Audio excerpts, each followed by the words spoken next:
Hello friends, इस video में हम लोग समझेंगे कि Coindesk ऐप के ऊपर वॉलेट्स कितने टाइप्स के होते हैं, कैसे आप फ्यूचर्स वॉलेट के अंदर बैलेंस को ऐड कर सकते हो एंड इसी के साथ फ्यूचर्स वॉलेट में किस तरीके से आप INR या फिर USDT को ऐड कर सकते हो, किस तरीके से उस बैलेंस को यूज कर सकते हो एंड इसी के साथ आपके फ्यूचर्स वॉलेट के अंदर किस तरीके से मार्जिन लॉक होता है या अनलॉक होता है एंड वो आपको कैसे चेक करना है। तो सबसे पहले अगर हम समझें तो आपका Coindesk ऐप के ऊपर तीन तरीके के वॉलेट होते हैं। एक होता है आपका INR वॉलेट, एक होता है आपका कॉइन्स का वॉलेट और एक होता है आपका फ्यूचर्स का वॉलेट। INR वॉलेट होता है जब आप डायरेक्टली बैंक से अमाउंट को ऐड करते हो Coindesk ऐप के ऊपर, तो वो आपका INR वॉलेट के अंदर जाता है। कॉइन्स वॉलेट के अंदर आपके कॉइन्स स्टोर होते हैं, जो भी कॉइन्स को आपने स्पॉट के अंदर बाय किया होगा वो आपके कॉइन्स वॉलेट के अंदर स्टोर होते हैं। थर्ड होता है फ्यूचर्स वॉलेट, जो कि यूज होता है आपके फ्यूचर्स ट्रेडिंग के लिए। अब सबसे अच्छी बात यह है कि फ्यूचर्स वॉलेट सेपरेटली यहाँ पर होता है, तो इससे क्या होता है कि आप अपने फ्यूचर्स बैलेंस को या फ्यूचर्स की ट्रेडिंग अमाउंट को सेपरेटली मैनेज कर सकते हो, ताकि आपका मैनेजमेंट भी इजी होता है, आपका मनी मैनेजमेंट इजियर होता है एंड इसी के साथ आप अपने रिस्क मैनेजमेंट को भी कंट्रोल कर सकते हो, ताकि फ्यूचर्स ट्रेडिंग के अंदर जो भी आपका रिस्क है वो आपका फ्यूचर्स वॉलेट तक लिमिटेड रहेगा। जब आप फ्यूचर सेक्शन के अंदर जाते हो, वहां पर अगर हम देखें तो आपको एक नीचे अवेलेबल बैलेंस दिखाई देगा। अगर आप INR मार्जिन में जाओगे तो आपको INR बैलेंस दिखेगा। अगर आप USDT मार्जिन ऑप्शन चूज करोगे ऊपर से तो आपको आपका USDT का अवेलेबल बैलेंस दिखेगा।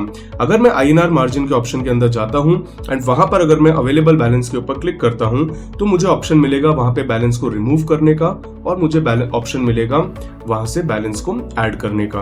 अगर मैं यहाँ पर चूज करता हूँ कि मुझे बैलेंस को ऐड करना है, अगर मुझे बैलेंस को ऐड करना है तो मैं सबसे पहले यहाँ पर चूज करूंगा टू के अंदर फ्यूचर्स वॉलेट, फ्रॉम के अंदर INR वॉलेट, क्योंकि INR वॉलेट में मेरा INR स्टोर्ड है, वहां से मुझे ट्रांसफर करना है फ्यूचर्स वॉलेट के अंदर।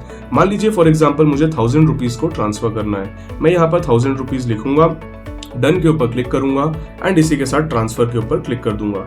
जैसे ही मैंने ट्रांसफर के ऊपर क्लिक किया, आपने देखा मेरा बैलेंस जो पहले 4997 के आसपास था वो अब 5997 यानी 1000 रुपीज जो बैलेंस है वो मेरे वॉलेट में ऐड हो गया है। इसी के साथ अगर मैं USDT मार्जिन ऑप्शन के अंदर जाता हूं तो वहां ऑप्शन मिलेगा मुझे अपने कॉइन्स वॉलेट में से USDT को USDT फ्यूचर्स वॉलेट के अंदर ट्रांसफर करने का।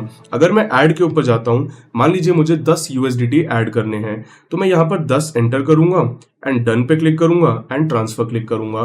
तो जो बैलेंस मेरा पहले 120 USDT का था वो अब 130 USDT का हो चुका है। तो इस तरीके से हम फ्यूचर्स वॉलेट के अंदर INR या फिर USDT को ऐड कर सकते हैं। अब इसी के साथ हमें मार्जिन को भी समझना जरूरी है।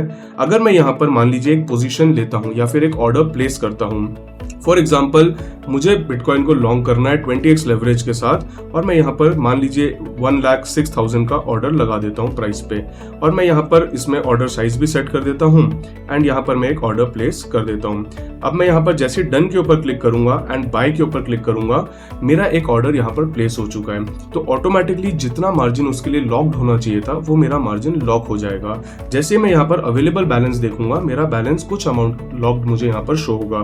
तो मेरा टोटल बैलेंस है 5997, जिसमें से अवेलेबल मार्जिन है 4999 एंड लॉक्ड मार्जिन है 997 रुपीज। तो बेसिकली जो मार्जिन आपका ऑर्डर में या फिर पोजीशन के अंदर यूज हो रहा है वो आपका लॉक्ड मार्जिन यहाँ पर हो जाता है। तो इस तरीके से आपका ओवरऑल जो मार्जिन का कंसेप्ट है वो काम करता है। आप अपना मार्जिन को चेक कर सकते हो अवेलेबल बैलेंस के ऊपर क्लिक करके। अगर मान लीजिए ये ऑर्डर को मैं कैंसिल कर देता हूं तो मैं देखूंगा मेरा जो बैलेंस है वो वापस से अनलॉक हो चुका है।